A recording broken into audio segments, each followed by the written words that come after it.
The floorboards of the small, clapboard house no longer sang the song of home. They groaned. They whispered warnings under the weight of a heavy boot.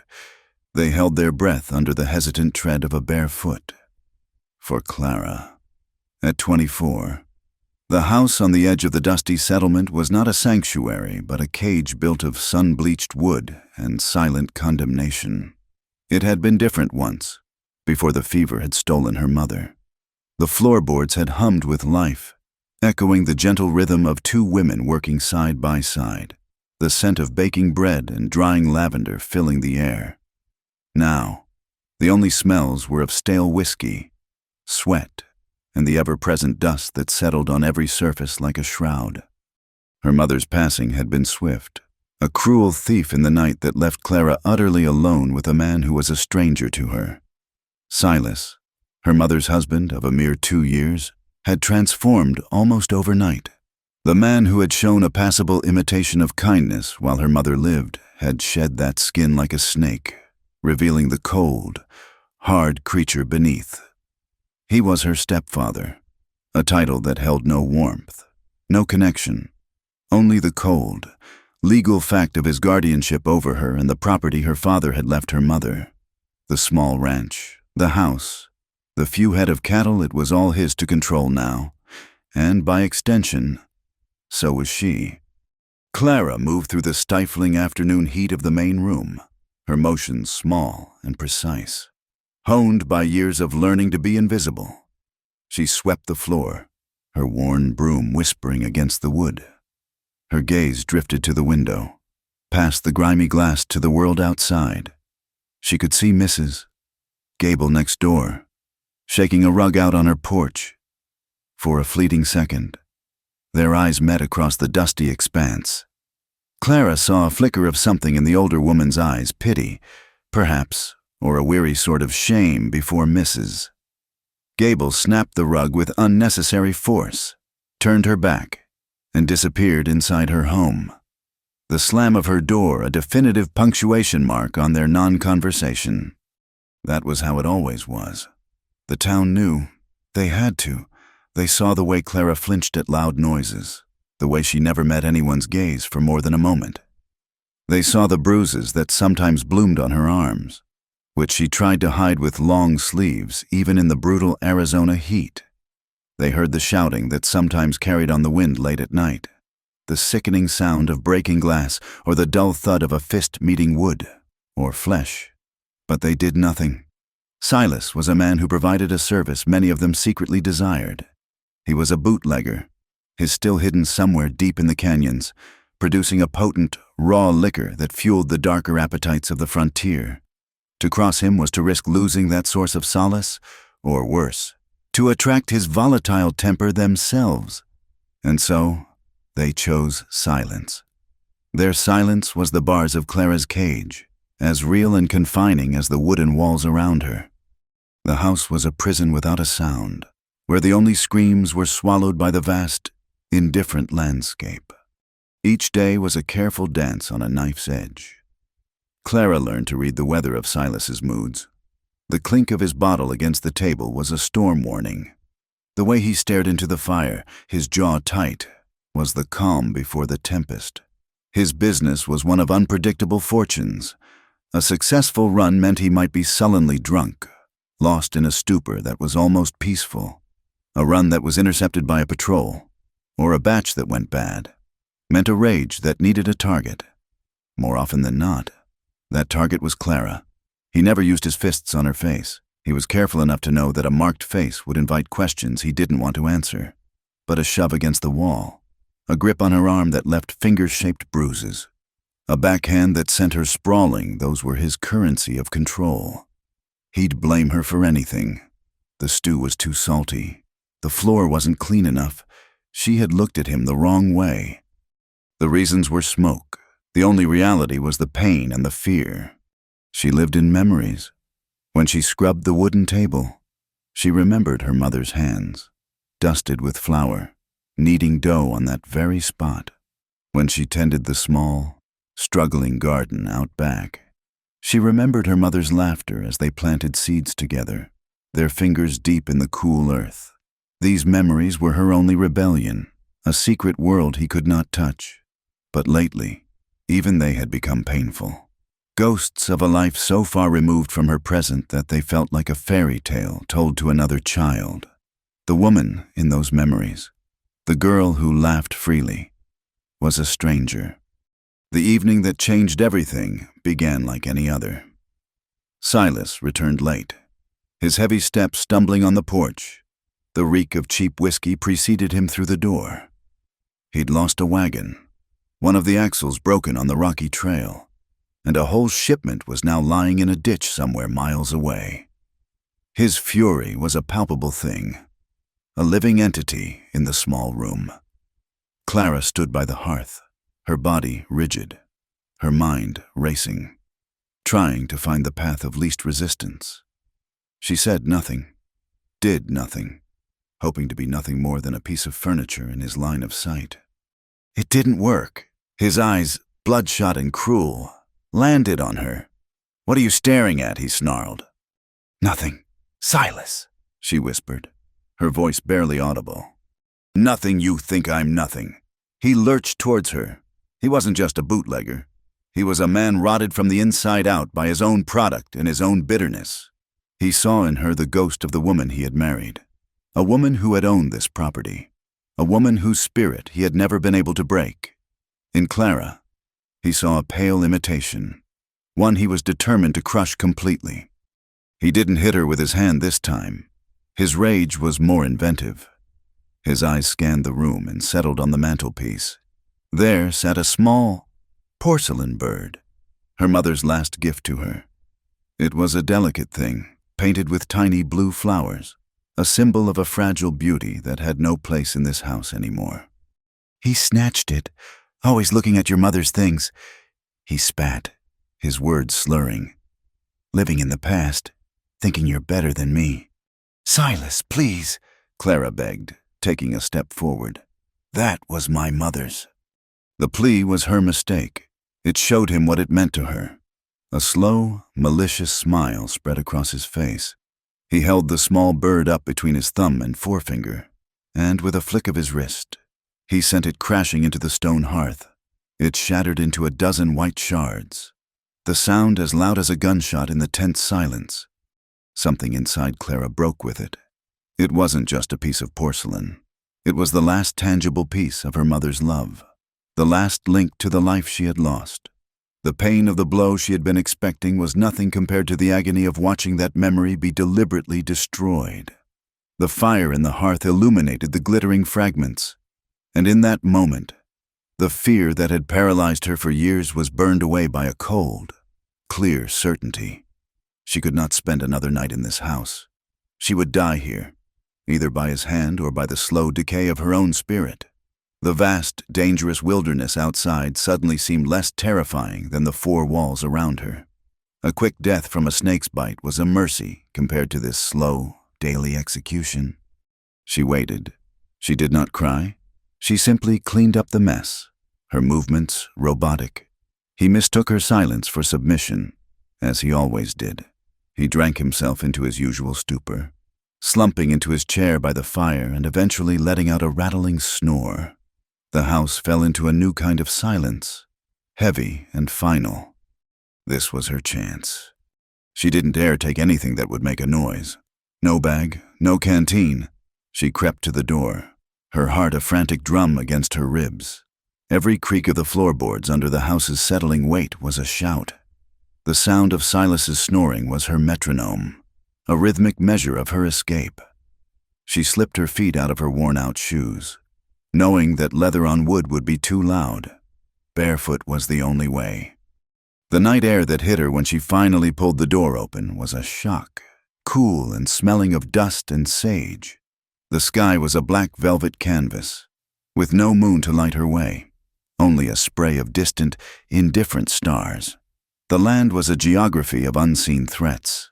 The ground would be littered with sharp rocks, thorny scrub, and creatures that hunted in the dark. Rattlesnakes coiled for warmth, scorpions, coyotes. But behind her was Silas. The choice was clear. She took one last look at the house, a dark shape against the darker sky. It wasn't her home anymore.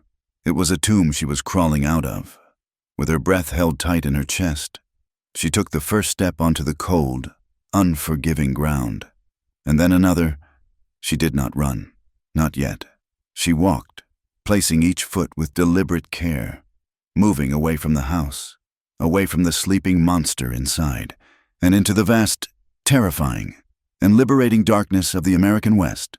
The moment the heavy door clicked shut behind her, the world dissolved into pure sensation. The ground was the first shock, a bed of daggers against the soft soles of her feet. Each pebble, each sharp-edged piece of gravel sent a jolt of protest up her legs. For the first 100 yards, she didn't feel it as pain, but as a series of urgent signals, a language of the earth telling her she did not belong here. She ignored it. The adrenaline of her escape was a fire in her blood, a frantic energy that propelled her forward into the suffocating darkness. She moved with a desperate, loping gait, half running, half stumbling, her arms held out in front of her to ward off unseen obstacles. Behind her lay the house, a place of suffocating memory and predictable pain.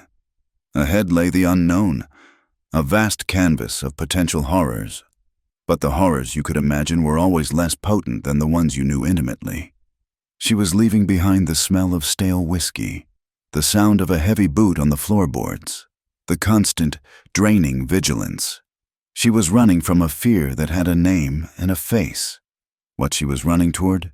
She didn't know. Freedom was a word too large, too abstract to hold on to. Survival was the only thought that her mind could form, a single, sharp point of light in the maelstrom of her panic. The night was not silent. It was a symphony of terrifying sounds, each one amplified by her fear. The wind, funneling through the low canyons, was the most constant tormentor. It wasn't a gentle breeze. It was a conspiratorial whisper, carrying fragments of sounds she couldn't place. Sometimes it sounded like a voice, Silas's voice, slurring her name in a drunken snarl. She would freeze, her heart seizing in her chest, straining her ears against the rush of her own blood. But it was only the wind, playing tricks on a mind stretched taut with terror. Then there were the creatures. A sudden scuttling in the brush nearby would send a wave of ice through her veins. A lizard, a scorpion, a snake. She pictured a rattlesnake, coiled and waiting, its dry rattle the last sound she would ever hear. Every shadow seemed to writhe with reptilian life. The distant cry of a coyote, a lonely, mournful sound, echoed through the rocks. And in her mind, it became a scream of someone being hunted, a prelude to a violent end. She pulled her torn blouse tighter around her, as if the thin cotton could offer any protection. The most terrifying sound, however, came from within. The frantic, hammering beat of her own heart was a drum signaling her position to the entire desert. It was so loud she was sure Silas would wake, would hear it from the house, and would come for her. It was the rhythm of her fear, a frantic, inescapable pulse that drove her onward. She ran, trying to outrun the sound, trying to outrun herself. Her feet were the first part of her to truly surrender. The initial sharp pains dulled into a throbbing, all-encompassing ache. She stumbled and felt a long, searing slice across her arch. She cried out, a small, choked sound that the wind snatched away. She didn't dare stop to look. She knew it was bad. She could feel the warm, sticky wetness of blood mingling with the dust, creating a gritty paste that chafed with every step. Her barefoot flight was leaving a trail, a series of dark crimson prints on the pale desert soil for the morning sun to reveal. The thought was a new spur of panic. He would find her. He would follow the blood. She tried to push the thought away, tried to focus on putting one foot in front of the other, but her mind was becoming a traitor. It began to feed her images, fragments of the life she had just escaped, the glint of light on the shattered pieces of her mother's porcelain bird, the specific shade of red in Silas's eyes when his temper flared, the weight of his hand on her shoulder, not in comfort, but as a brand of ownership. These memories were no longer just sad ghosts. They were active pursuers. nipping at her heels, more real than the rocks beneath her bleeding feet. Fear was no longer just behind her. It was inside her, a poison spreading through her veins. Thirst arrived subtly at first, a mere dryness in her throat. She swallowed, but there was nothing to swallow. Soon, it became a desperate, rasping need. Her tongue felt thick and clumsy in her mouth, a piece of dry leather. She thought of water with a delirious intensity, the cool, clear water from the well, the taste of a fresh rain. Her mind conjured mirages in the darkness, the sound of a trickling stream just beyond the next rise. But each time she scrambled toward the sound, she found only more rock and sand, and the silence that followed was more profound, more mocking than before. Hunger was a dull, hollow ache in her stomach, a deeper and less urgent pain than her thirst or her mangled feet. It was a familiar ache, one she had often lived with, but out here, with no end in sight. It added another layer to her despair, another reminder of her body's fragility. As the black sky began to soften into a bruised purple in the east, a new terror dawned with the light. The darkness had been a cloak, hiding her from the world. The sun would be her accuser. It would expose her, a small, pathetic figure crawling through an immense and hostile landscape. It would reveal her bloody trail for anyone to see. The sunrise was not beautiful. It was a brutal revelation. The first rays of light set the horizon on fire, painting the jagged peaks of the distant mountains in shades of orange and blood. The landscape that emerged from the shadows was horrifying in its scale and emptiness. There was no shelter, no sign of human life, only an endless expanse of rock, sand, and skeletal-looking cacti that seemed to reach for her with thorny arms. The world was vast and empty, and she was utterly, terrifyingly alone. The heat came on quickly, a physical weight that pressed down on her, stealing the air from her lungs. The ground, which had been cool during the night, began to bake. Each step on the sun-drenched sand was a fresh torment to her raw feet. Her skin, already pale, began to prickle and burn under the relentless assault of the sun. She had no hat, no protection. Her mind began to fray at the edges. The world shimmered and warped in the rising heat. The rocks seemed to shift and change shape. The silence of the day was somehow more menacing than the noises of the night. It was a dead silence, the silence of a tomb. Her thoughts became fragmented, disjointed. Mother, water, must hide, the blood, he'll see the blood. The coherent narrative of her escape dissolved into a stream of primal needs and fears. She saw a line of darker sand ahead, a winding depression in the landscape that suggested the path of a waterway.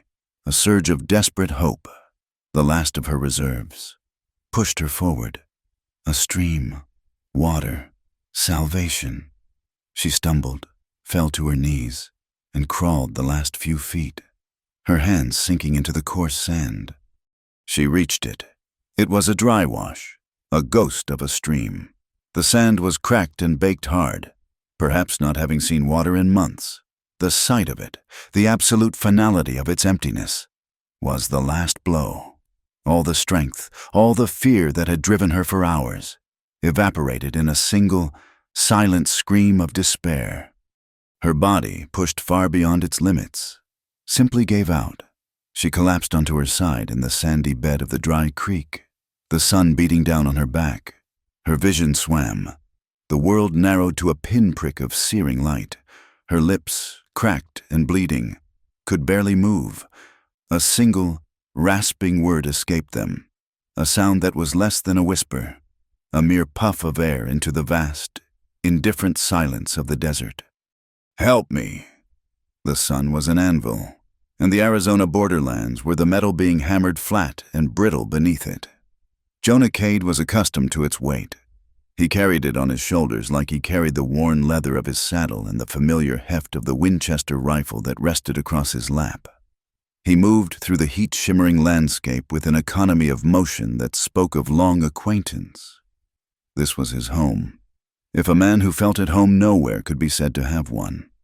The small, isolated camp he'd carved out of the rocky terrain was less a home and more a ceasefire agreement with the world. He was tracking the spoor of a mule deer, his eyes scanning the ground with a focus that saw everything and nothing. It was a practiced gaze, one that could distinguish the track of a predator from the path of a scavenger, the whisper of the wind from the rattle of a snake. It was the gaze of a man who had learned survival in a place where a single mistake was a death sentence. Long before he had ever set foot in this desert, the war had taught him that. Shiloh. Antietam, those places had been furnaces that had burned away everything extraneous, leaving only a hard, quiet core of watchfulness. Something was wrong. It wasn't a sound or a sight, but a disruption in the landscape's rhythm, a note played out of key. He reined in his horse, a sturdy buckskin named Ghost, and listened. The silence that answered was absolute, broken only by the buzz of insects and the soft stamp of his horse's hoof. His eyes swept the horizon, past the saguaros standing like silent sentinels, and settled on the pale, winding scar of a dry wash a quarter-mile ahead. There, a patch of darkness against the bleached sand that didn't belong. It was too small for a cow, too still for a coyote seeking shade. Jonah's body tensed, every instinct, honed by years of solitude and the ghosts of battles past, screamed caution. Trouble in these parts came in many disguises. An Apache raid could be preceded by a single decoy rider. Outlaws might leave a seemingly helpless victim as bait for a trap. A woman alone, out in the middle of nowhere, was the loudest alarm bell of all. It meant something had gone terribly, violently wrong. It meant complications, questions, and the kind of attention from the world he had spent the better part of a decade avoiding. He nudged Ghost forward, not directly toward the shape, but in a wide, circling approach that kept him downwind and offered the cover of a small, rocky outcrop. He dismounted, the soft thud of his boots on the hard-packed earth the only sound. He moved with a predator's grace, his rifle held loosely in his hands, its stock cool and familiar against his palm. He crept to the edge of the outcrop and peered over. It was a woman. She was lying in the creek bed, curled on her side, a heap of torn fabric and sun-scorched skin. From this distance, he could see the dark tangle of her hair against the pale sand, the unnatural stillness of her form. He waited. He watched for any sign of movement around her, any glint of sunlight off a rifle barrel hidden in the scrub. Nothing. The world held its breath. His initial suspicion warred with a deeper, more primal instinct. His mind cataloged the dangers. A trap, a sickness, maybe cholera or fever. That would be madness to bring near his camp. A story that would inevitably involve a husband or a father or a sheriff, dragging him back into the web of other people's lives. He had no room for that. His life was pared down to the essentials: water, food, shelter, and silence. A woman like this was a maelstrom, and he had no desire to be pulled into the storm. He should have turned back. He should have mounted Ghost and ridden away, erasing the image from his mind, leaving her to whatever fate had already claimed her. It was the sensible thing to do. It was the safe thing to do. He didn't. Something in her utter vulnerability, her complete surrender to the brutal landscape, chipped away at the wall he had built around himself. He moved from behind the rock, his steps slow and deliberate, his rifle still ready but now pointed toward the ground. As he drew closer, the details of her plight became horrifically clear. Her blouse was ripped at the shoulder, the exposed skin an angry red. Her dress was tattered and coated in a fine layer of dust, but it was her feet that made him stop. They were bare, raw, and caked with a mixture of dried blood and dirt. She had been running for a long, long time. He knelt beside her, his shadow falling across her face. He saw the grime on her cheeks. Streaked by tears, he imagined she had no moisture left to cry. Her lips were cracked and swollen, a testament to a thirst he could almost feel in his own throat. She was young, younger than he'd first thought. He reached out a hand, not to touch her, but to feel the air just above her skin. It radiated a fierce heat. She was burning up from the inside out. As if sensing his presence, her eyelids fluttered. They opened just a crack, and for a single, searing moment, her eyes met his. They were hazel, but the color was washed out, lost in the raw, primal terror that filled them. It was the look of a cornered animal, a soul that had been pushed so far past the edge of endurance that there was nothing left but fear. It was a look he recognized. He had seen it in the eyes of young soldiers in the moments before a charge, in the faces of men who knew they were about to die. It was a look that asked for nothing because it expected nothing. And in that instant, all of his suspicion, all of his calculated self-preservation, vanished. It was burned away by the sheer, undeniable reality of her suffering. This was no trap. This was no trick. This was a human being at the absolute end of her rope. The questions died in his throat. Who was she? Where did she come from? What was she running from? None of it mattered. What mattered was the shallow, ragged breath she just took. What mattered was the sun beating down on her unprotected head. He stood up, his movements suddenly filled with a quiet purpose. He shrugged off the dusty canvas jacket he wore, the one that served as his shield against the sun, the wind, and the world. He gently draped it over her, covering her from the shoulders down. The garment was coarse and smelled of horse and wood smoke, but it was a shield, a small barrier against the harshness of the day. She flinched at the contact, a small, involuntary tremor, and let out a sound, a dry, rasping whimper that was barely human. Jonah said nothing. Words were useless here. They were a currency for a world she was no longer a part of. Action was the only language that had any meaning. He walked back to his horse, took his canteen from the saddle horn, and returned to her side. He uncorked it, and with a hand that was surprisingly gentle for its calloused strength, he lifted her head just enough to bring the metal lip of the canteen to her mouth. Easy, he said. The word was rough, rusty from disuse. He let a few drops of water fall onto her lips. She responded instinctively, her tongue darting out to catch the moisture. He gave her a little more, careful not to let her drink too fast. She coughed, a dry, rattling sound, but she drank. When he was done, he knew he couldn't leave her. To leave her now would be a different kind of crime, one he wasn't willing to commit. He looked down at her frail, broken form, and then back at the solid, steady presence of his horse. There was no other choice. Without another moment of hesitation, he slid one arm under her shoulders and the other under her knees. She weighed almost nothing, a bundle of rags and bones. He lifted her as easily as he would a sack of feed, her head lolling against his chest. She was barely conscious, her body limp in his arms. He carried her to Ghost, who stood unmoving, accustomed to his master's strange ways. Mounting a horse while carrying a person was a difficult, clumsy business, but Jonah managed it with a practiced strength. He settled her in front of him, her back resting against his chest, her head falling into the crook of his arm. She was a fragile weight, a broken bird he had plucked from the dust. He took the reins in one hand, his other arm securely around her waist to hold her steady. He turned Ghost's head, away from the deer tracks that no longer mattered, and toward the distant outline of the hills where his camp was hidden. He didn't look back. There was no past back there, only the vast, empty desert that had almost claimed her. Ahead lay the uncertain future, a future that was now, against all his better judgment, tangled up with the silent, broken woman he held in his arms. He didn't know her name, and he hadn't asked. For now, it was enough to know that she was alive, and that he, the quiet man with the rifle, had chosen not to ride away.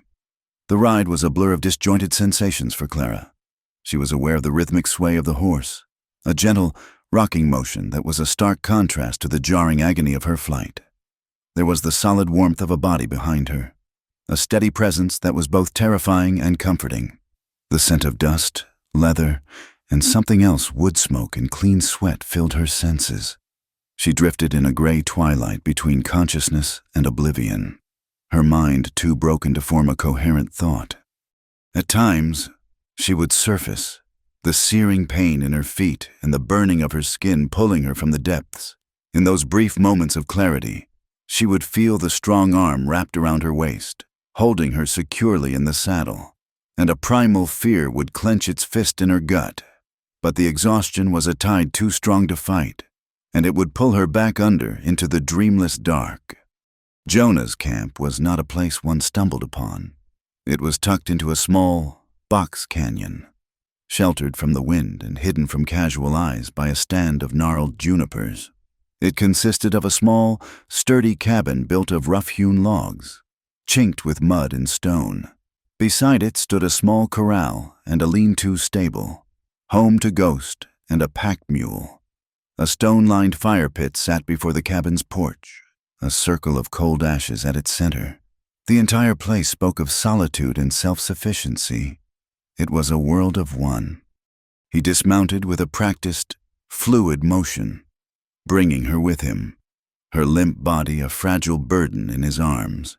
He carried her inside the cabin, and the sudden coolness of the interior was a balm. The cabin was a single room, sparse and meticulously ordered. A narrow cot was built into one wall. A simple table and 2 chairs stood in the center, and a large stone fireplace dominated the far wall. His rifle rested on wooden pegs above the mantelpiece. There were no decorations, no pictures, no feminine touch. It was a soldier's quarters, a place for sleeping and eating, not for living. He laid her gently on the cot, her head sinking into the straw-stuffed mattress. For a moment, he stood over her, his face unreadable in the dim light filtering through the single, grimy window. He saw the way her chest rose and fell with each shallow breath, the dark smudges of exhaustion under her eyes. He saw the blood that had dried on her torn dress, the filth that clung to her.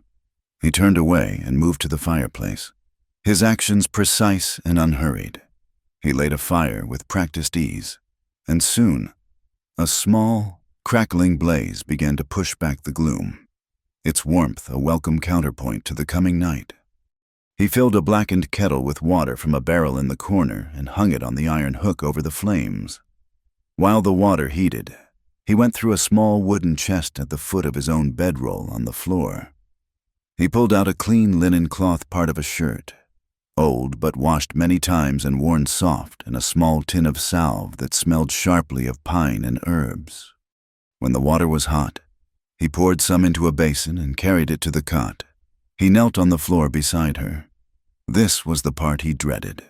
He was a man accustomed to violence, to the stark realities of wounds and death.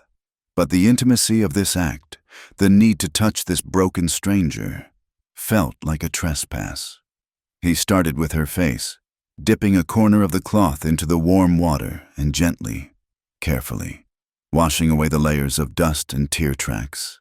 She murmured in her sleep, a soft, pained sound, but didn't wake. He moved to her arms, cleaning the scrapes and scratches he found there. He was methodical, his touch light, never lingering, never applying more pressure than was necessary. He did not touch her beyond what was required. He was a physician tending to a patient, a mechanic repairing a broken machine. He walled off any emotion, focusing only on the task. Finally, he had to face the worst of it. He gently lifted one of her feet. It was a ruin. The sole was a latticework of cuts, punctures, and raw abrasions. Thorn fragments were embedded in her skin, and the dirt was ground deep into the wounds. He set his jaw. This would hurt. He worked slowly, using the cloth to meticulously clean each injury, his big hands surprisingly deft. He attended to the feet of soldiers who had marched for days. But this was different. This was not the weariness of a campaign. This was the result of a desperate, terrified flight. The pain finally pierced the veil of her exhaustion. Her eyes flew open, wide and unfocused. She tried to pull her foot away, a choked gasp escaping her lips. "Hold still," Jonah said, his voice low and calm. Not a command, but a simple statement of fact. This has to be done. Clara stared at him, her mind a fog of confusion and fear. The face above her was lean and weathered, framed by dark hair that needed cutting. He had a strong jaw, covered in a day's worth of stubble, and his eyes were a startlingly clear gray, the color of a winter sky. They held no malice, no anger, but they held no softness either. They were the eyes of a man who had seen too much, who expected nothing, and who revealed nothing. But he was touching her, and touch was a language she knew only as a preface to pain. She began to struggle, a weak, panicked thrashing on the narrow cot. "No, please!" Jonah didn't try to restrain her with force. He simply held her foot in his steady grip and looked at her, his gray eyes meeting hers directly. "I'm not going to hurt you," he said, and the quiet certainty in his voice was more effective than any restraint. "The dirt will poison you if I leave it." Something in his gaze, in the simple, factual tone of his voice, cut through her panic. She stopped struggling, her body still trembling, and watched as he returned to his task. He worked with an unwavering focus, his movements economical and efficient. When he was finished cleaning, he took a small amount of the green-tinged salve on his fingertip and began to gently apply it to the wounds. The salve was cool, and it soothed the fiery sting. He wrapped her feet in clean strips of cloth torn from the same old shirt, his work neat and professional. He moved back to the fireplace without another word. Leaving her in the quiet cocoon of the cot, the fire crackled, casting dancing shadows on the log walls. The pain in her feet had subsided to a dull, throbbing ache, a rhythm she could almost count. She lay there, watching the man's broad back as he stirred something in a pot over the fire. He moved with a quiet confidence, a man perfectly at ease in his own solitude. She was an intrusion, a foreign object in his well-ordered world. Her mind slowly began to clear, the fog of delirium receding, leaving behind a landscape of stark questions. Where was she? Who was this man? He had found her, brought her here, tended to her wounds with a detached sort of kindness. But why men, in her experience, did nothing for free? Kindness was a currency used to purchase something later. He brought a bowl over to her. It was a simple wooden bowl filled with a thin stew that smelled of rabbit and wild herbs. He handed it to her along with a spoon. "Eat," he said. It wasn't a suggestion. She took the bowl, her hands shaking so much she could barely hold it. The warmth seeped into her cold fingers. She took a tentative spoonful. The stew was hot, salty, and the most delicious thing she had ever tasted. She ate slowly at first, then with a growing, desperate hunger, not stopping until the bowl was empty. She felt the strength, meager as it was, begin to seep back into her limbs. She looked at him. He was sitting in the single armchair near the fire, cleaning his rifle, his movements precise and familiar. He seemed to have forgotten she was there. The silence stretched between them, thick and heavy. It wasn't the menacing silence of her stepfather's house, which was always filled with the threat of violence. This was a different kind of silence. It was vast, ancient, the silence of the mountains and the sky, and of a man who had made peace with it. But for Clara, silence had been a weapon used against her for too long. She had to break it. "Why?" Her voice was a dry, cracking whisper. He stopped what he was doing and looked at her, his gray eyes catching the firelight. "Why what?" "Why did you help me?" she asked, the words a little stronger this time. "You could have left me." He looked down at the rifle in his hands, at the polished wood and blued steel. He ran a cloth over the stock, his expression thoughtful. He seemed to be weighing his words, searching for ones that would fit in the quiet space of the room.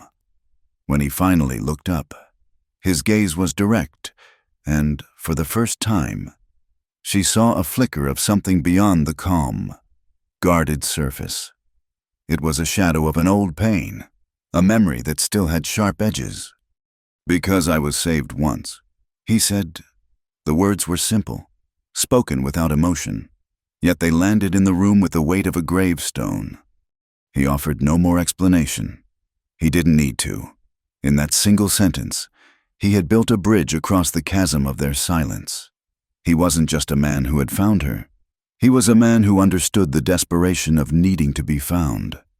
He had placed a piece of his own broken past into her hands, a gesture of trust that was more profound than any comforting platitude. Clara stared at him, the man with the rifle and the quiet hands, and felt a single, hot tear trace a clean path through the grime on her cheek. It wasn't a tear of sadness or of fear. It was a tear of a strange, fragile relief. She was safe. For this one night, in this small cabin with this quiet stranger, she was safe. The silence returned. But it had changed. It was no longer an empty space between them, but a shared vessel, and into that vessel, Clara began to pour the poison that had been locked inside her for so long. She started with a whisper, her voice trembling, the words catching in her throat. "My stepfather," she began, and the name, spoken aloud in this safe place, seemed to lose some of its power. "His name is Silas." The days that followed unfolded in a rhythm of quiet routine, measured by the sun's slow journey across the canyon rim. For Clara, the first few were spent mostly on the cot, a prisoner of her own healing. The sharp, searing pain in her feet dulled to a constant, throbbing ache. Jonah would change the dressings twice a day, his movements as impersonal and efficient as the first time. He never spoke during these moments, and she learned not to either. The silence was a clean space where she could simply endure the pain without the added burden of pretending she was fine. He would leave food and a canteen of fresh water by her side before he left each morning, and he would be gone for hours, checking his trap lines or hunting. The silence of the cabin in his absence was a new experience. It was not the menacing, watchful silence of her stepfather's house. It was a true emptiness, a peaceful void that allowed her thoughts to unspool. At first, they were tangled knots of fear and memory, but slowly, day by day, she began to separate the threads. The terror of the flight began to recede, leaving behind a deep, bone-weary sadness for the life she had lost and the mother she missed. As strength returned to her limbs, she found it impossible to remain idle. It wasn't in her nature. More than that, she felt a desperate need to earn her keep, to be something more than the broken creature Jonah had carried out of the desert. She began with small things. She took over the sweeping of the cabin's rough planked floor, finding a strange satisfaction in the simple, repetitive motion. She learned to tend the fire, keeping it fed with the wood Jonah stacked neatly against the cabin wall. She washed their 2 bowls and spoons after each meal, her hands moving with a purpose they hadn't felt in years. Jonah never acknowledged her efforts with words. There was no thank you or you don't have to do that. His acknowledgement came in other ways. He started leaving the broom where she could easily find it. He cut the firewood into smaller, more manageable pieces. One afternoon, he returned to find she had used his mending kit to patch a tear in his spare shirt. The next day, a small, carved wooden box filled with fresh needles and several spools of thread appeared on the table without comment. It was their language, a conversation held in quiet actions and mutual understanding. When her feet were healed enough to bear her weight for short periods, she ventured outside. The world was no longer a terrifying, hostile expanse. From the shelter of the canyon, it was beautiful in a stark, rugged way. She watched him work with the horses, his movements calm and confident, his voice low and soothing as he spoke to the animals. She began to help, at first just by carrying buckets of water from the small spring that trickled from the canyon wall. Soon, she was helping him repair a section of the corral fence that had been damaged in a rock slide. He would hold a post steady while she wrapped the wire. He'd pass her a tool before she even knew she needed it. In these shared tasks, a new rhythm was established, a partnership that existed without a formal agreement. She learned the heft of a hammer, the grain of wood, the satisfaction of building something that was strong and true. She was rebuilding more than a fence. She was rebuilding a sense of her own capability. But the piece they were building was a fragile thing, a thin sheet of ice over a deep, dark water. The past was not gone. It lived inside her. A pot lid clattering to the floor would make her jump, her heart hammering against her ribs, her body instantly tensing for a blow that never came. The sharp crack of a dry branch breaking underfoot in the woods would make her flinch, her eyes darting around for a threat. The nights were the worst. Sleep offered no escape, only a different kind of prison.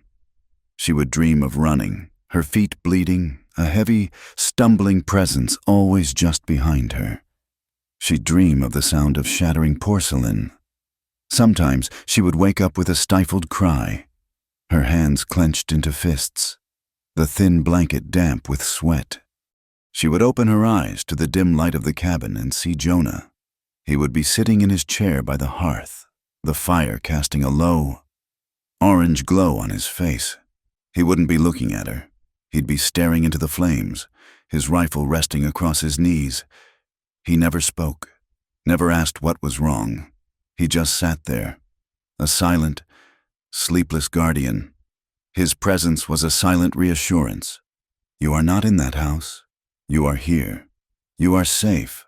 And after a while, the frantic beating of her heart would slow, and she could drift back to sleep, anchored by the knowledge that he was watching over her. One evening, a storm rolled in, the sky turning a bruised purple-gray. The wind howled through the canyon, and the rain came down in hard, driving sheets.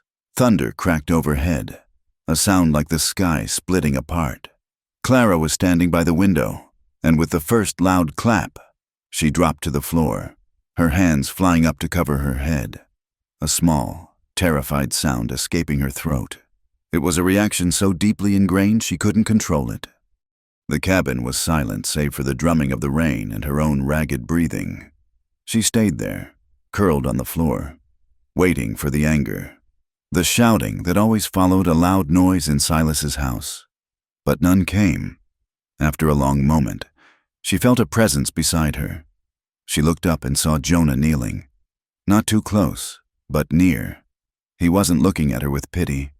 His face was a mask of something else, a deep, resonant understanding. "It's just the storm," he said, his voice quiet. She nodded, unable to speak, feeling a hot wave of shame wash over her. He saw her for what she was, a frightened, broken thing. He didn't move away. He just stayed there, a solid presence in the storm-tossed darkness. "The noise of a cannon is different," he said, his voice so low she could barely hear him over the rain. "It's a physical thing. You feel it in your teeth, in your bones. It's a hollow boom that promises to make you hollow, too." He was looking past her, his gaze fixed on a place she couldn't see, a memory replaying behind his winter-gray eyes. He had never spoken of himself, not once. He had listened to her story, pieced together over many nights, but he had remained a closed book. Now, a page was turning. "I was a corporal," he went on, his voice flat, devoid of pride or regret. "Led a squad, just boys, most of them, farm boys from Ohio and Pennsylvania. They thought it was all going to be a grand adventure." He fell silent, the only sound the relentless drumming of the rain on the roof. "We were at Cold Harbor," he finally said, the name of the place hanging in the air like smoke. "The whole line was ordered to charge. It wasn't a battle, it was a harvest. The guns, they never stopped. In 20 minutes, it was all over." He looked at his hands, turning them over as if seeing them for the first time. They were all gone, all of them. Not wounded, gone. I was the only one left. I wasn't brave, I wasn't fast, just lucky, or unlucky, depending on how you look at it. I spent 2 days pinned down behind my dead friends, listening to the wounded cry in the dark. He finally looked at her, and in his eyes, she saw the ghosts he lived with. She saw why he chose the silence, why he kept the fire burning all night. He was standing watch, Not just for her, but for the boys he'd left behind on a field in Virginia. In that moment, the space between them collapsed. He was not just her rescuer, and she was not just a victim. They were two survivors, each with their own battlefield, each with their own ghosts. An unspoken bond, forged not in words of love or affection, but in the shared language of trauma, settled between them. It was a fragile peace, a quiet understanding that they were both trying to build a life from the wreckage of what came before. Yet, even in this sanctuary, the ghosts remained. Clara still woke from nightmares, her heart racing, and every night, long after her breathing had evened out in sleep, Jonah would still be sitting by the fire, his rifle in his hands, his gaze fixed on the darkness beyond the cabin door, waiting for a past that he knew, sooner or later, would always come riding. The scent of rain still clung to the air, a clean, earthy smell that washed the dust from the world and left the sky a brilliant, aching blue. A month had passed since the storm, a quiet succession of days that had lulled Clara into a state she hadn't realized was possible, a fragile, tentative peace. The sharp edges of her fear had begun to soften. She no longer jumped at every falling pine cone, and the nightmares, while still visiting, were becoming less frequent, their terrifying details fading more quickly in the morning light. She was outside, humming a half-forgotten tune her mother used to sing, mending a tear in one of the horse blankets. The sun was warm on her back, and the simple, repetitive motion of the needle was soothing. She felt useful. She felt a part of the quiet rhythm of this place. Jonah was nearby, sharpening an axe on a whetstone, the rhythmic shing, shing, shing, a familiar and comforting sound, the steady heartbeat of their shared solitude. It was Jonah who heard it first. He stopped the motion of his hands, his head lifting, his gaze fixed on the narrow entrance to the canyon. Clara didn't notice at first, lost in her work. But the sudden cessation of the grinding stone created a vacuum, a silence that pricked at her senses. She looked up at him. His face was unreadable, but his body was completely still, a statue carved from rock and watchfulness. "What is it?" she asked, her voice barely a whisper. He didn't answer. He simply put the axe and stone down and reached for the Winchester that was always leaning against the cabin wall, just within reach. And then she heard it too, the steady, unfamiliar clip-clop of a horse's hooves on the rocky trail. It was a slow, deliberate sound, not the gait of a man in a hurry, but of a man who was certain of his destination. Clara's hands went cold. The needle slipped from her fingers and fell unnoticed into the dust. Ghost and the mule were both in the corral. This was not Jonah's horse. Visitors were not a part of their world. No one came here. No one was supposed to know this place existed. A horse and rider appeared at the mouth of the canyon, silhouetted for a moment against the bright sky before moving into the dappled shade of the junipers. The man was not large, and he rode a fine-looking bay mare, not the rugged Mustang or buckskin common to the territory. He was dressed in town clothes, dark trousers, a vest over a clean white shirt, and a black bowler hat that looked absurdly out of place in this wilderness. He did not look like a threat, but every instinct in Clara's body began to scream. Jonah stood motionless, the rifle held loosely in the crook of his arm, its barrel pointed at the ground. He was not aiming it, but its presence was a clear, unambiguous statement. He was a barrier, a wall of quiet menace between the cabin and the approaching stranger.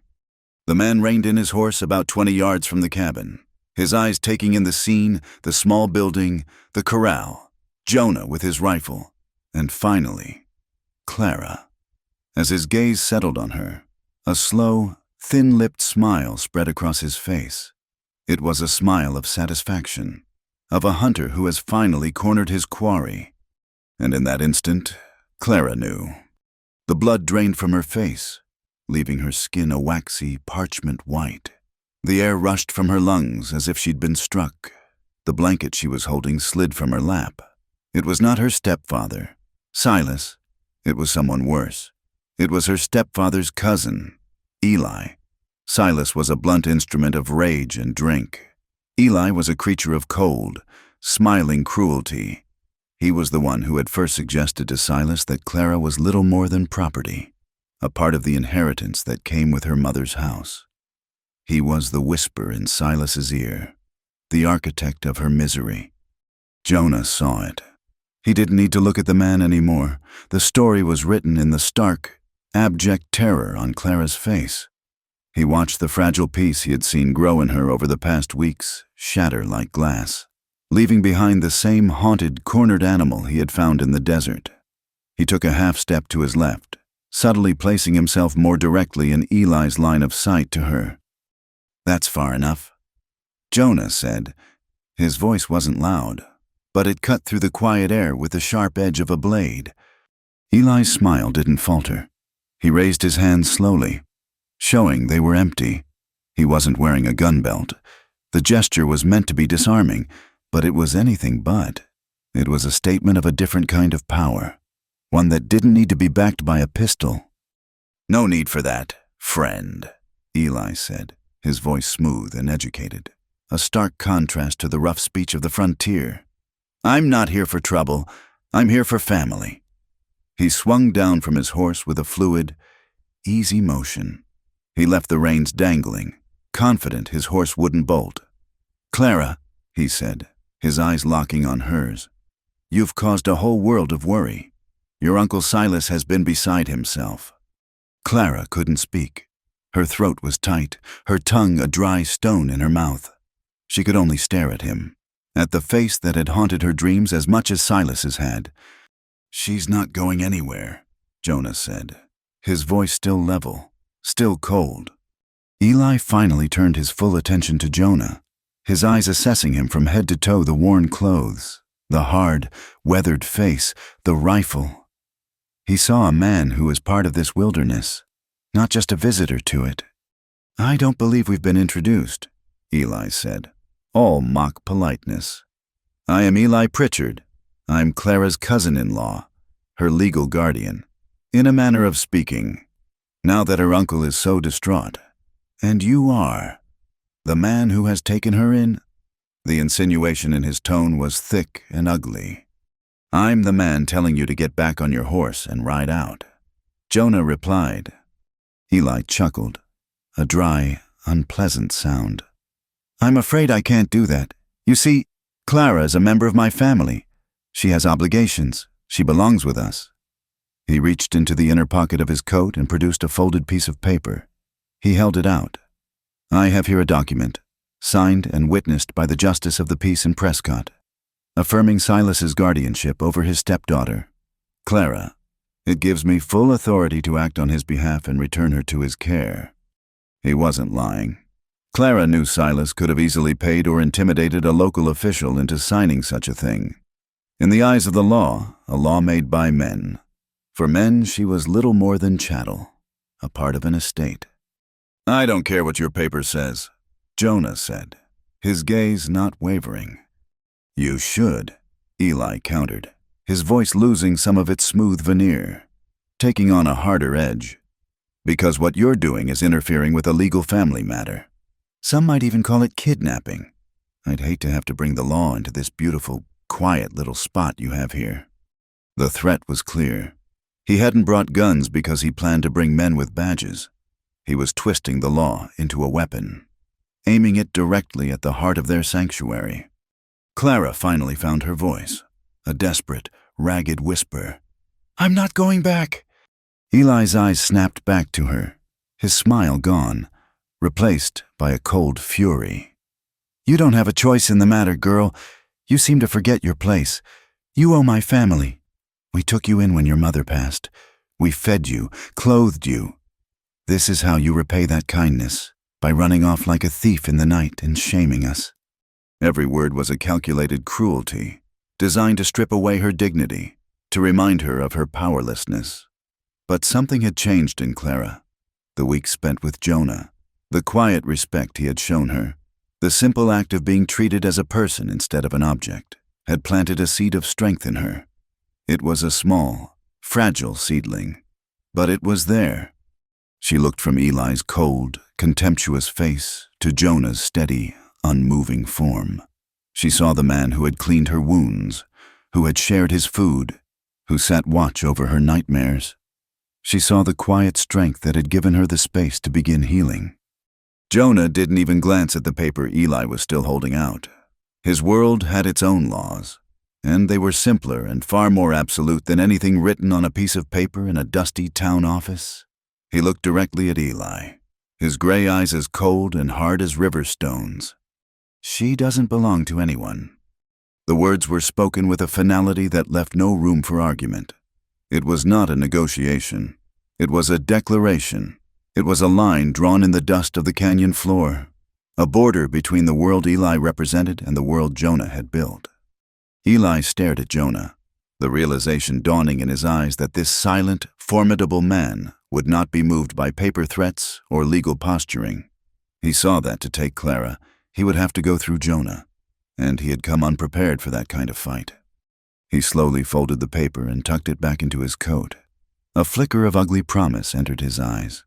"You're making a mistake, friend," he said softly. "A big one. There are other ways to settle family matters. The law has a long arm, and so does her uncle." He walked back to his horse, his movement stiff with anger. He swung himself into the saddle and looked down at them one last time, his gaze lingering on Clara with a look of pure malice. "This isn't over," he spat. Then he turned the bay mare and rode out of the canyon, the sound of his horse's hooves slowly fading, leaving behind a silence that was 1,000 times heavier and more terrifying than the one his arrival had broken. The peace was gone. Not just fragile now, but completely shattered. Clara stood trembling, looking at Jonah. The unspoken truth hanging in the air between them, the past had come riding, and it had promised to return. The 3 days that followed Eli's departure were not silent. They were filled with a new kind of quiet, one that was heavy and suffocating, thick with unspoken dread. The peaceful rhythm of their existence had been replaced by the tense, erratic beat of waiting. Every gust of wind sounded like the approach of a horse. Every shadow that flickered at the edge of the canyon seemed to take the shape of a man. The fragile peace had been a delicate glass vessel, and Eli's words had been the stone that shattered it.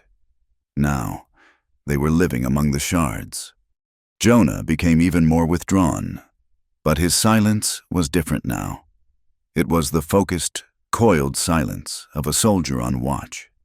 He spent hours cleaning his Winchester, the methodical slide and click of the mechanism the only sound in the cabin. He checked his limited supply of ammunition, laying the brass cartridges out in neat rows on the table. He walked the perimeter of the canyon, his eyes scanning the rocky terrain, not for game, but for ambush points, for lines of fire. He was no longer a homesteader. He was a corporal again, assessing the battlefield. Clara tried to maintain their routine, but her hands trembled as she kneaded dough for their daily bread. Her mind would wander, and she would find herself staring at the canyon entrance, her heart a cold knot in her chest. The work that had begun to heal her, to give her a sense of purpose, now felt like a pointless charade, a pantomime of a normal life that was about to be violently interrupted. She watched Jonah, and she saw in his grim focus a confirmation of her deepest fears. He was preparing for a war she had brought to his doorstep. The guilt was a bitter taste in her mouth. On the 3rd day, the sun rose into a cloudless sky, climbing toward its zenith, baking the very color from the rocks. Clara took the wooden buckets and headed for the spring. The short walk, which had become a pleasant, meditative part of her day, was now a journey fraught with peril. She felt exposed, vulnerable, her back a wide-open target. She filled the buckets, the splash of the water echoing too loudly in the stillness. As she straightened up, her arms straining with the weight, she heard it. It was not the single, measured tread of Eli's horse. It was the sound of 3 horses, moving with a confident, purposeful rhythm. They were not trying to be quiet. They were announcing themselves. She dropped the buckets. Water splashed over her worn dress and boots. But she didn't notice the cold shock. She turned and ran, not with the blind panic of her first flight from Silas, but with a new, focused terror. She burst into the clearing in front of the cabin, her breath coming in ragged gasps. Jonah was already there. He had heard it too. He was standing on the porch, his Winchester in his hand. He looked at her, and his gray eyes were calm, but it was the calm of a deep, cold river just before it goes over a waterfall. "Inside," he said, his voice low and even. "Bolt the door." She scrambled into the cabin, her hands fumbling with a heavy wooden bolt. She leaned against the door, her heart hammering against the wood as if trying to escape her chest. Through the small, grimy window, she saw Jonah step off the porch, positioning himself behind the corner of the corral fence, which offered him a small amount of cover. He had known this was coming. He had prepared for it. He turned and looked toward the cabin, his eyes finding hers through the window. He motioned for her to come to the door. She unbolted it and opened it just a crack. He was there in an instant, pressing something small, heavy, and cold into her hand. It was a pistol, a 2-shot Derringer, small enough to be concealed in a palm.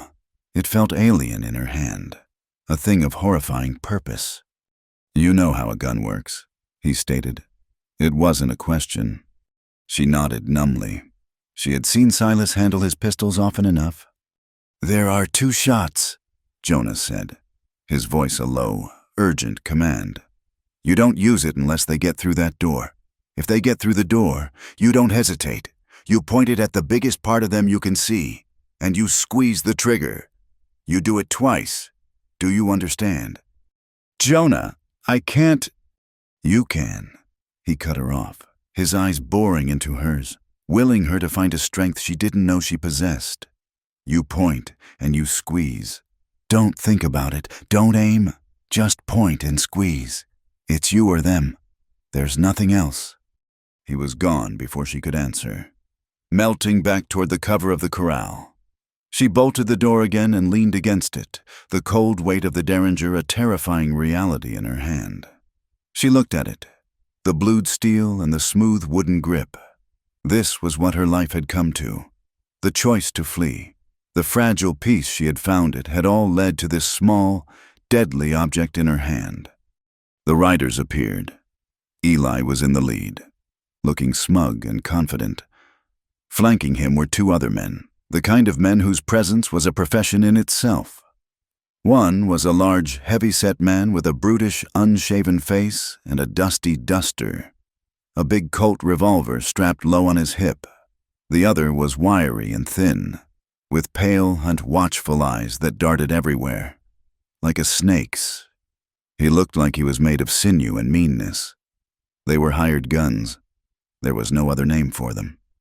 They stopped where Eli had stopped 3 days before. "Cade!" Eli shouted, his voice echoing in the canyon. "I gave you a chance to end this peaceably, you see. I've brought the law with me today." He gestured to his 2 companions with a theatrical sweep of his arm. It was a poor joke, and no one laughed. Jonah didn't answer. He remained behind the fence post, a silent, deadly figure. "We're here for the girl," the big man boomed, his voice a gravelly roar. "Send her out, and we'll leave you be." "That's not going to happen." Jonah's voice came back, calm and clear, carrying easily in the still air. Eli's face hardened. He gave a curt nod to his men. It happened fast, a sudden explosion of violence that ripped the peaceful afternoon to shreds. The wiry man was the quickest. His hand blurred, and his pistol was out, spitting fire and smoke.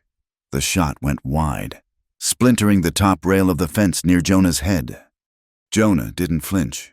He was already moving, dropping to one knee as he brought the Winchester to his shoulder. His motion was fluid, economical, the result of countless hours of drill and the brutal muscle memory of combat. He fired once. The heavy report of the rifle slammed against the canyon walls. The big man grunted, a look of stupid surprise on his face, as he clutched at his shoulder and stumbled back, his own gun discharging harmlessly into the ground. The wiry man fired again, and this time he was more careful. the shot thudding into the thick post Jonah was using for cover. Jonah was already levering another round into the chamber. But the wiry man was smart. He wasn't going to fight a rifleman from the open. He spurred his horse toward the cabin, intending to use it for cover, to flank Jonah. Clara saw him coming. Through the window, she saw the pale, snake-like eyes and the cruel set of his mouth. He was coming for her. Jonah's words echoed in her mind. If they get through that door. The man swung down from his horse and slammed his body against the cabin door. The wood groaned, the bolt straining. "Come on out, little bird," he snarled. He drew back and kicked, his heavy boot striking the wood right next to the latch. There was a crack of splintering wood, and the door flew inward, torn from its top hinge. The man stood there in the doorway, a dark silhouette against the blinding midday sun, his pistol raised. Time seemed to slow down. Clara saw the glint of light on his gun barrel. She saw the sneer on his face. There was no thought, no decision. There was only Jonah's voice in her head and the cold weight of the derringer in her hand. She raised the small pistol with both hands, just as she had seen him do with his rifle, and pointed it at the dark shape in the doorway. She squeezed the trigger. The explosion was deafening in the small cabin, a physical blow of sound that made her ears ring. The little gun jumped in her hands, the recoil surprisingly powerful. The man in the doorway jerked backward as if he'd been hit by a sledgehammer. He staggered, a look of utter disbelief on his face. His pistol went off, the shot going wild into the ceiling, raining dust and splinters down on her. He took one more step back. Then his legs gave out, and he crumpled to the ground outside, half in and half out of the doorway. Outside, Jonah saw his chance. With the wiry man down, the other gunman, still clutching his bleeding shoulder, was trying to bring his weapon to bear. Eli, his face a mask of shock and rage, was fumbling for a pistol hidden in his saddlebag. There was no time for another shot. Jonah moved. He burst from behind the cover of the corral, not as a marksman, but as an infantryman. He closed the 20 feet between himself and the remaining gunman in a few long, powerful strides. The man's eyes went wide, and he tried to swing his pistol around, but he was too slow, his movements clumsy from his wound. Jonah didn't fire. He didn't even slow down. As he reached the man, he reversed his rifle, gripping it by the barrel, and swung the heavy wooden stock in a short, brutal arc. The stock connected with the side of the man's head with a sickening, hollow thud. The man's eyes rolled back in his head, and he collapsed like a sack of grain, unconscious before he hit the ground. And then there was silence, a ringing, profound silence, broken only by the panicked whinny of the horses and the sudden, harsh sound of Clara gasping for air inside the cabin. The gunfight that no one had asked for was over. It had lasted less than a minute. The world came back to Clara in a high-pitched, ringing whine. The deafening roar of the derringer had been replaced by a silence so profound it felt like a physical pressure against her eardrums. Acrid smoke, smelling of sulfur and burnt iron, stung her nostrils and made her eyes water. She was still standing just inside the cabin, the small pistol held in a two-handed grip, her arms locked straight out in front of her. The gun was hot, a living, malevolent thing in her hands. Outside, in the harsh, unforgiving sunlight, a man lay dead in her doorway. The reality of it was a physical blow. She had done that. Her finger had squeezed the trigger, and a man's life had been extinguished. Her mind recoiled from the thought, unable to process it. She saw not the hired killer who had come to drag her back to a life of misery, but a human form, sprawled and broken, a dark, spreading stain on his chest. A wave of nausea washed over her, and she stumbled back, her hand flying to her mouth. The derringer slipped from her numb fingers and clattered to the floorboards. Outside, the scene was one of frozen, brutal tableau. The second gunman lay in a heap near the corral, his head twisted at an unnatural angle.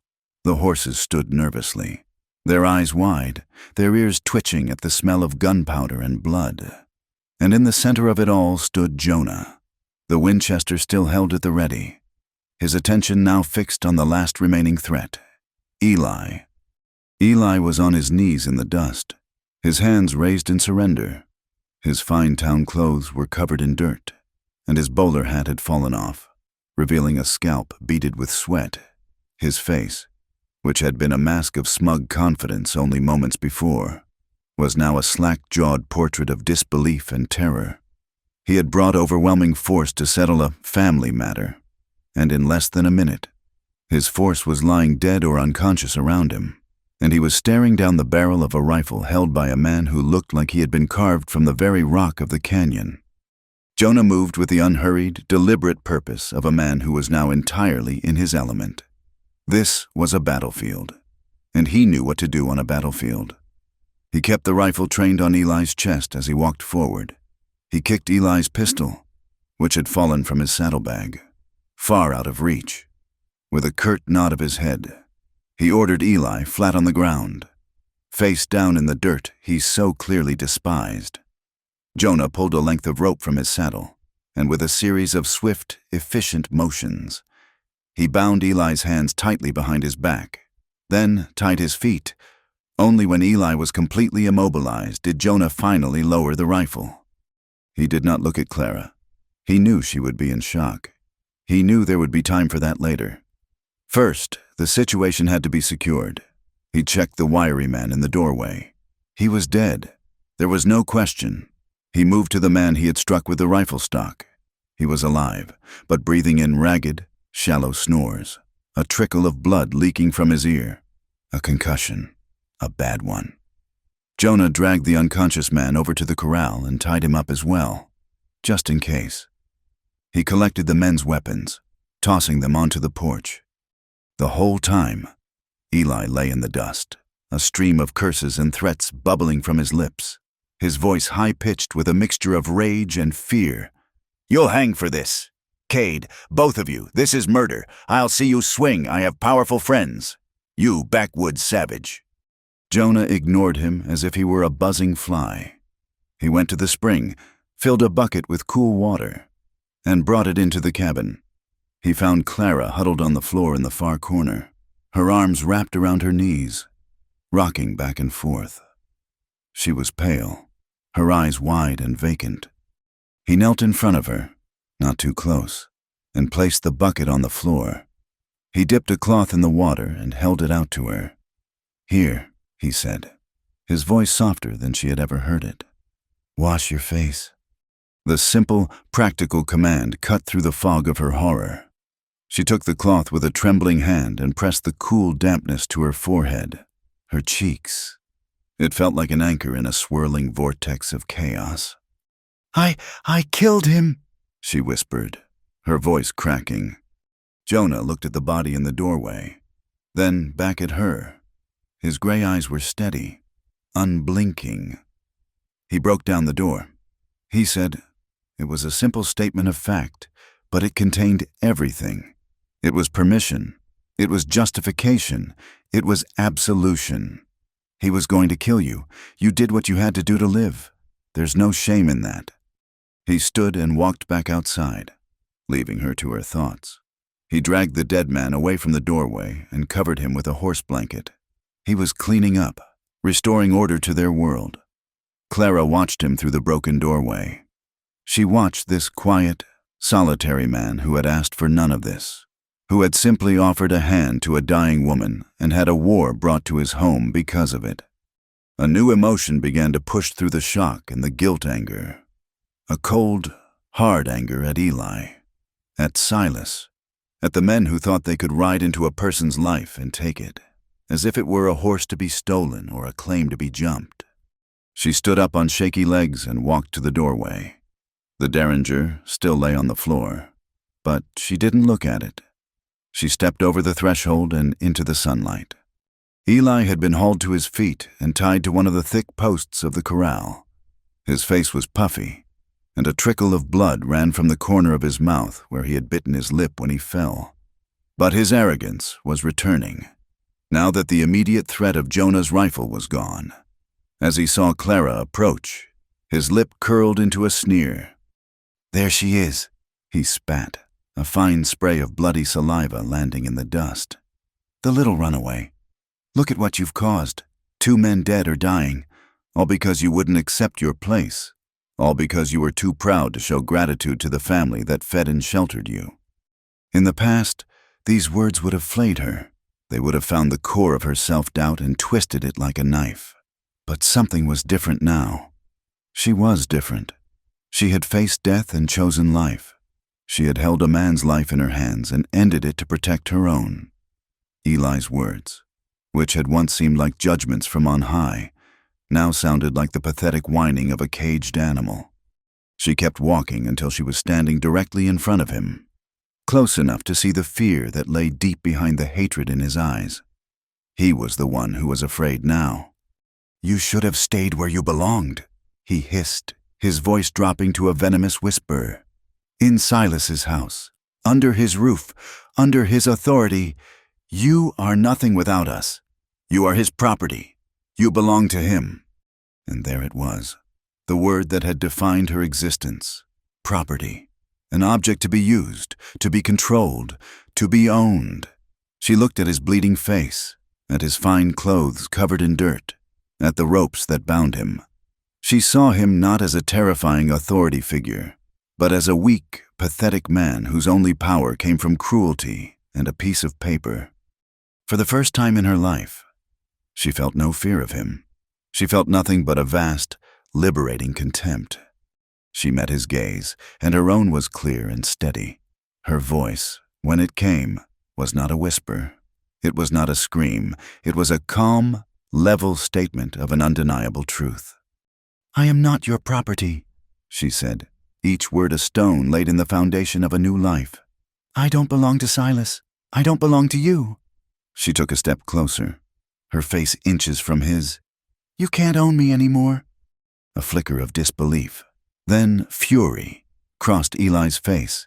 He strained against the ropes, his face turning a dark red. "You ungrateful." Jonah had been standing back, watching, his face impassive. Now he walked over. In his hand, he held the pistol he had taken from Eli's saddlebag. He didn't look at Eli. He looked at Clara. He held the pistol out to her. "But first." "What to do with him is your decision," Jonah said, his voice flat. "Not mine, not the law's, yours." Clara looked at the gun, then at Eli's terrified, hate-filled face. The air grew still and heavy. The power to decide, the power of life and death, was being placed in her hands. A part of her, a dark, wounded part that had been silent for years, screamed for vengeance. Kill him, end it, end the fear forever. He would never hunt her again. Silas would never hunt her again. One squeeze of the trigger, and she would be truly free. She reached out and took the pistol. It felt heavy and solid in her hand, far more substantial than the little derringer. She raised it, pointing it at Eli's chest. Eli stopped cursing. His eyes bulged, and a strangled, gurgling sound came from his throat. He began to plead, his voice a pathetic, blubbering whine. "No, Clara, please, we're family, please don't." She looked down the short, dark barrel of the gun and saw not a path to freedom, but another cage. To kill him would be to become him. It would be to accept his rules, to play his game of violence and death. It would bind her to him, to this moment, forever. Her freedom wasn't in his death. Her freedom was in choosing not to be the person they had tried to make her. Slowly, she lowered the gun. She looked Eli in the eye, and she saw him for the last time, not as a monster, but as a thing to be discarded. She did not kill him. She did not even speak. She simply took a breath, and with all the contempt and finality she possessed, she spat directly in his face. Then she turned her back on him and walked away. She handed the pistol back to Jonah. "He's not worth the bullet," she said. A flicker of something respect, understanding, perhaps even approval passed through Jonah's gray eyes. He nodded once. They left the dead man where he lay. They hoisted the unconscious gunman and the still protesting Eli onto their own horses, tying them securely to their saddles. They mounted Ghost and the pack mule, and without a backward glance, they rode out of the canyon, leading the grim procession behind them. They rode for half a day to the small, dusty settlement of Twin Forks, which boasted a sheriff's office and not much else. The sheriff, a weary, pot-bellied man with a drooping mustache, listened to Jonah's terse, factual account without interruption. He looked at the two bound men, at Clara's torn dress and bruised face, and at the quiet, hard-eyed man beside her. He was a man who knew the difference between the law on the books and the law of the frontier. "I'll take 'em off your hands," the sheriff said, sighing as he looked at the paperwork he would now have to fill out. "Claim jumping and assault with intent ought to cover it. The rest is your word against his. And, frankly, son, I believe yours." They didn't stay. They didn't wait for thanks or for questions. They turned their mounts around and rode back the way they came, back toward the setting sun. They were riding back to their canyon, to their small cabin with its broken door. The law of Twin Forks, the law of Prescott. The law on Eli's piece of paper, none of it mattered. They had been tested, and they had prevailed. The law in their small corner of the world now belonged to them. The ride back to the canyon was a silent pilgrimage. The adrenaline of the fight and the grim business in town had leached away, leaving behind a profound, bone-deep weariness. The dead man's horse blanket was gone, but an invisible stain remained in the dust of the clearing, a place Clara's eyes would slide past for weeks to come. The cabin door, hanging broken from one leather hinge, was a gaping wound in the side of their home, a testament to the violence that had breached their sanctuary. That first night, Jonah didn't even try to fix it. He propped a heavy table against the opening, a flimsy barricade that was more symbolic than practical. They ate a cold meal of dried jerky and hardtack, the silence in the small room thick with the ghosts of the day's events. Clara kept seeing the man in the doorway, his face a mask of surprise in the flash of her pistol. She kept feeling the jarring kick of the little gun in her hands. She said nothing. Jonah asked nothing. They were two solitary islands, separated by the same turbulent sea they had just navigated together. Then, in the deep of the night, the rain began. It didn't come with the violent fury of the last storm, but as a soft, persistent whisper on the roof. It was a sound of immense gentleness, a quiet absolution. It grew steadily through the night, a constant drumming that seemed to wash the air clean of the lingering scent of gunpowder. It was the sky weeping, and in its tears, Clara felt a strange sense of release. The world was being cleansed, and perhaps so could they. The rain continued for days, trapping them in the small, fire-lit world of the cabin. The first morning, Jonah went out into the downpour, his hat pulled low, and returned with his tools. He took the broken door off its hinges and began to repair it. For 2 days, the sound of his saw and the rhythmic tapping of his hammer became the cabin's new heartbeat. He was not just mending wood. He was restoring their boundary against the world. He was rebuilding the wall that had been breached. Clara would watch him, his brow furrowed in concentration, his hands, which could be so brutally efficient in a fight, now moving with a craftsman's patient care. While he worked, she found a new purpose. The cabin, which had been his space, began to feel like theirs. She organized his meager supplies, patched the worn blankets with a thoroughness that went beyond mere mending, and found ways to make their simple meals feel like more than just sustenance. She discovered a small bag of beans and a forgotten sack of flour, and the smell of baking bread soon filled the small space, a warm, life-affirming scent that fought back against the cold memories. The weeks that followed were a time of quiet reconstruction, both inside and out. The rains eventually softened, giving way to days of brilliant sunshine and a sky that seemed impossibly vast and clean. The desert, which had been a landscape of dust and rock, underwent a miraculous transformation.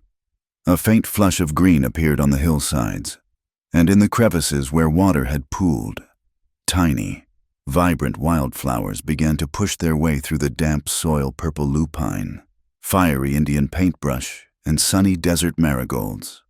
One morning, Clara took a small tin cup and walked along the base of the canyon walls, gathering these small spots of color. When she returned to the cabin, Jonah was replacing a few shingles on the roof that the storm had loosened. He paused, watching her as she knelt by the newly repaired corral fence. With a pointed stick, she began to dig small holes in the damp earth, carefully transplanting the flowers one by one. She was creating a small, defiant line of color along the rough-hewn wood, a fragile border between the wilderness and the home they were building. He said nothing, but he watched her for a long time, his hammer resting forgotten on the roof beside him. He was a man who understood fortifications, walls, and defenses, but this was a different kind of barrier, one built not of wood and stone, but of hope. Slowly, cautiously, laughter returned to the canyon.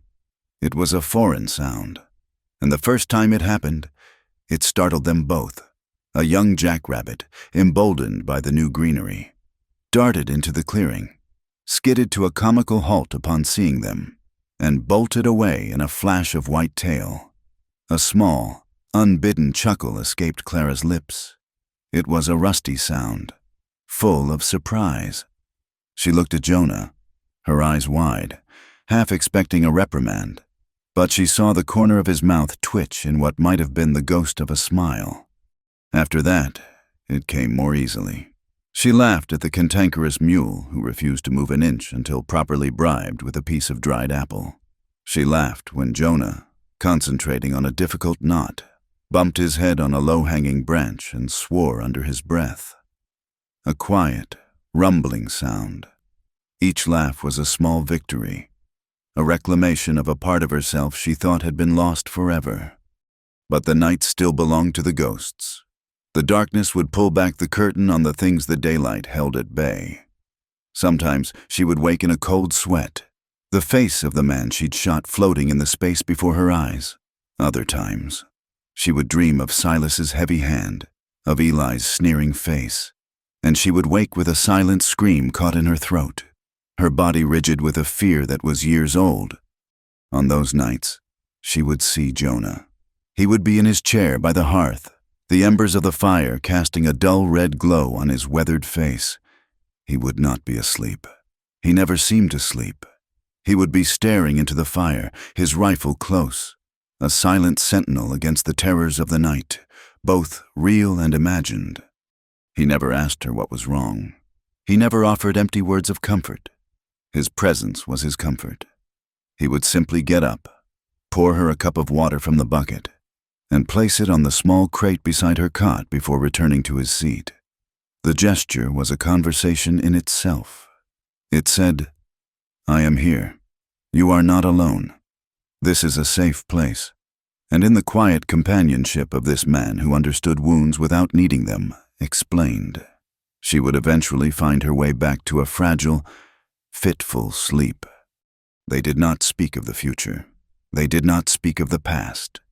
Except for the stories that were already told, they lived in the quiet, unfolding present. They were two people who had been broken by the world in different ways, and now, in this hidden canyon, they were slowly, patiently, piecing themselves back together. They were not starting over. The past was a part of them, a landscape of scars they would carry forever. They were simply continuing, but with a profound difference. The life they were living was one they were choosing, day by day, action by action. No one forced Jonah to repair the roof.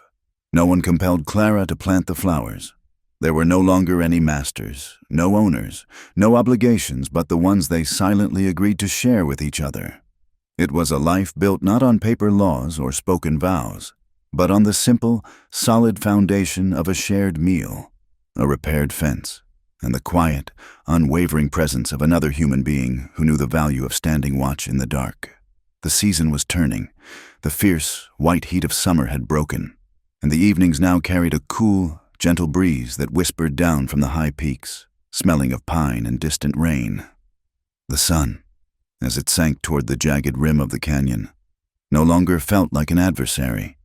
It was a benevolent presence, casting long, soft shadows and painting the rock faces in breathtaking shades of deep orange, rose, and violet. They had settled into a life that was as solid and real as the ground beneath their feet. The rhythms of their days were simple, dictated by the sun and their needs. They worked, they ate, they rested. But beneath the surface of this quiet routine, something profound had taken root. The shared trauma of the gunfight had not broken them. It had fused them together, burning away the last of their reservations, leaving a bond that was stronger than steel. This evening, they were sitting on the small porch of the cabin, a comfortable silence between them. The door behind them, solid and strong on its repaired hinges, was closed against the cooling air. The line of wildflowers Clara had planted along the corral fence was in full, glorious bloom, a riot of defiant color in the dusty earth. Jonah was mending a piece of tack, his head bent over his work, his large hands moving with a slow, practiced grace. Clara was shelling beans into a large wooden bowl, the soft plink of the beans a soothing, repetitive sound. She watched him. She often found herself watching him when he didn't know it. She watched the way the setting sun caught the silver threads in his dark hair. She watched the steady, patient strength in his hands. She saw the deep lines etched around his eyes, lines that spoke not just of age, but of sorrow, of weariness, of countless hours spent staring into the darkness, standing watch. He was not a handsome man in the way town dandies like Eli were handsome. His face was too hard, too weathered, but it was a good face. It was a face that held no deceit. It was the face of a man who had looked into the abyss and had not blinked. She thought of the woman she had been, the terrified creature he had found dying in the desert. She felt like a different person, a stranger from a distant life. The fear was still a part of her, a faint, silvery scar on her soul. But it no longer owned her. It was a memory, not a master. And the woman she was now, the woman who could laugh at a clumsy rabbit and feel the sun on her skin without flinching, had been born in this canyon, nurtured by this man's quiet, unwavering decency. She set the bowl of beans aside. The question had been forming in her mind for weeks, a fragile seed of hope that she had been afraid to speak aloud, afraid it would wither in the open air.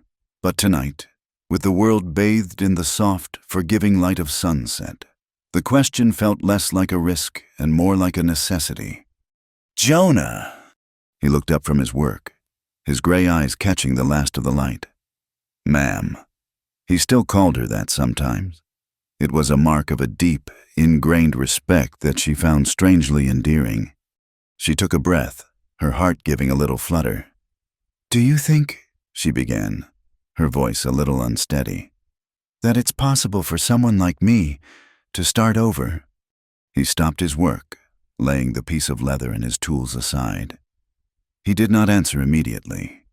He looked out past the corral, his gaze sweeping over the vast, rugged landscape that was their home and their fortress. He looked at the flowers she had planted, at the solid lines of the cabin, at the rising moon, a pale sliver in the darkening sky. He seemed to be consulting with the world itself before he spoke. When he finally turned his gaze back to her, his eyes were serious and held a profound, quiet truth. "No one starts over, Clara," he said, his voice low and certain. "The things that happen to us, they make us who we are. We carry them.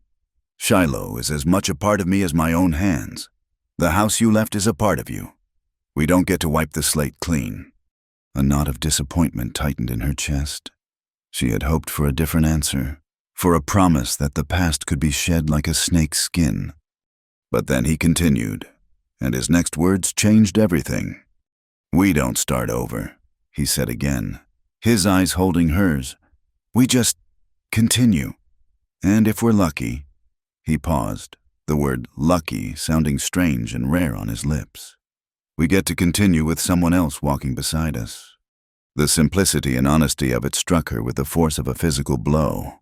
It was a soldier's truth, hard-won and stripped of all illusion. He wasn't offering her a fairy tale of a new beginning. He was offering her something far more real, far more precious companionship on the long, hard road ahead. He was acknowledging her scars, and his own, and saying that they could walk forward anyway, together. A slow smile bloomed on her face, a genuine, radiant smile that reached her eyes and made them shine. All the fear, all the hesitation she had felt about her own heart, fell away. She had been so focused on the past, on what she was running from, that she had been afraid to name the incredible, terrifying, beautiful thing that had grown between them in this quiet canyon. But now she saw it clearly. It wasn't something to be afraid of. It was the answer. "You know," she said, her voice soft but filled with a newfound certainty. "I think I'm doing this for the first time in my entire life." He watched her, a question in his eyes. "Loving," she said, the word feeling both momentous and perfectly natural. Loving without being afraid. The admission hung in the air between them, a brave and beautiful thing in the deepening twilight. The last sliver of the sun disappeared behind the canyon rim, and the world was bathed in a soft, purple glow. Jonah looked at her, at the woman who had planted flowers in the dust, who had faced down her demons and chosen not to become one herself. He saw the strength that had been there all along, buried under years of fear. He saw the incredible courage it had taken for her to say that word to him. He stood up. The worn wood of the porch creaked under his weight. He was a tall man, and for a moment, he seemed to fill the world. He stood there for a long, silent moment, and then he took a single step closer. He was in front of her now, a solid, warm presence that blocked out the rest of the world. All her life, a man stepping closer had meant one thing: danger, pain, a demand. It was the prelude to a raised voice or a heavy hand. Her breath caught in her throat, a flicker of an old, instinctual fear.